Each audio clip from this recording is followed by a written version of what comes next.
పోరాటం కేంద్ర రాష్ట్ర ప్రభుత్వాలు ఆశాల సమస్యల పరిష్కారం చేసేంత వరకు ఖబర్దార్. ఆశాలకు ఇస్తున్న పారితోషికాలు తగ్గించే ప్రయత్నం ఈ రాష్ట్ర ప్రభుత్వం చేస్తే ఖబర్దార్.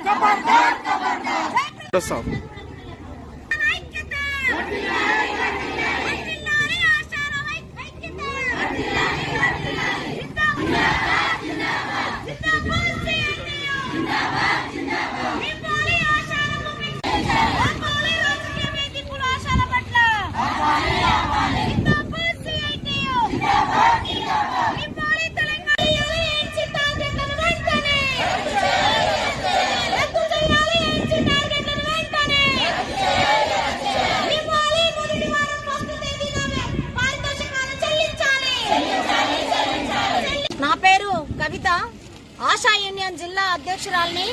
ఈ రోజు తెలంగాణ రాష్ట్రంలో అన్ని కలెక్టర్ ఆఫీసుల ముందు ఆశాల సమస్య పరిష్కారం కోసం ధర్నా చేస్తా ఉన్నాం. అలానే రంగారెడ్డి కలెక్టర్ ఆఫీస్ ముందు కూడా ధర్నా కార్యక్రమం నిర్వహిస్తా ఉన్నాం. ప్రధానంగా ఈ కాంగ్రెస్ గవర్నమెంట్ లో ఆశాలకు ఫిక్స్డ్ వేతనం ఇవ్వాలని చెప్పేసి ఇప్పటికే అనేక దఫాలుగా పోరాటం చేస్తున్నాం. పక్క రాష్ట్రం ఆంధ్రాలో ఫిక్స్డ్ వేతనం ఇస్తున్నారు, అదే ఇది తెలంగాణ రాష్ట్రంలో కూడా ఇవ్వాలని డిమాండ్ చేస్తున్నాం.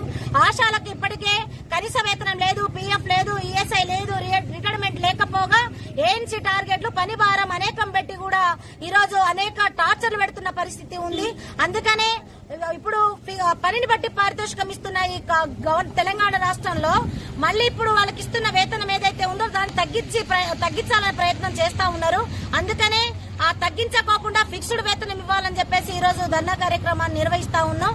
కాబట్టి రానున్న రోజుల్లో ఈ కాంగ్రెస్ గవర్నమెంట్ మేము సమ్మె చేస్తున్న సందర్భంలో మా దగ్గర టెంట్ దగ్గరకు వచ్చేసి ఫిక్స్డ్ వేతనం ఇస్తాం, మీకు 18,000 రూపాయలు ఇస్తాం, పిఎఫ్ ఇస్తాం, ఈఎస్ఐ ఇస్తాం, రిటైర్మెంట్ బెనిఫిట్ ఇస్తాం, ఇవన్నీ ఇస్తామని చెప్పిన ప్రభుత్వం మమ్మల్ని ఆశాలను మొత్తం పట్టించుకోకుండా పక్కన పెట్టిన పరిస్థితి ఉంది. ఆన్లైన్ పని విధానం బాగా చేయిస్తా ఉన్నారు. ఏదైతే ఆశాలకు ఫోన్ ఇచ్చారో ఆ ఫోన్ పనిచేయకుండా ఉన్న పరిస్థితి ఉంది. నెట్ సౌకర్యం కూడా కల్పించట్లేదు. అందుకని ట్యాబ్ సౌకర్యాన్ని కల్పించాలని చెప్పేసి చెప్తా ఉన్నాం. ప్రధానంగా ఏఎన్సీ టార్గెట్లను ఇస్తా ఉన్నారు. ఏఎన్సీ టార్గెట్లు రద్దు చేయాలని చెప్పి ప్రధానంగా డిమాండ్ చేస్తా ఉన్నాం. అలానే 30 రోజులు పనిచేసిన తర్వాత వారి వేతనాల కోసం, వారి పనిని బట్టి పారితోషికాల కోసం కూడా పోరాటం చేయాల్సిన పరిస్థితి ఉంది. కాబట్టి వాళ్లకు మొదటి వారం ఫస్ట్ తేదీన అందరికీ ఏ విధంగా అయితే ఇస్తున్నారో ఆ పద్ధతిలో కూడా ఆశాలకు ఇవ్వాలని చెప్పేసి మేము డిమాండ్ చేస్తున్నాం. ప్రధానంగా ఇప్పుడు ఇస్తున్న పనిని బట్టి పారితోషికం ఏదైతే ఉందో దాన్ని తగ్గిస్తే మాత్రం రానున్న రోజుల్లో పెద్ద ఉద్యమాన్ని చేపడతామని చెప్పేసి తెలియజేస్తా ఉన్నాం. అందుకనే సెప్టెంబర్ 1 తారీఖున కూడా చలో హైదరాబాద్ ని కూడా నిర్వహిస్తా పోతా ఉన్నాం. ఈ ఆశాల సమస్యలు అన్ని డిమాండ్ల పరిష్కారం చేయకపోతే సమ్మె బాట పట్టాల్సిన అవసరం కూడా ఉందని చెప్పేసి హెచ్చరిక చేస్తా ఉన్నాం.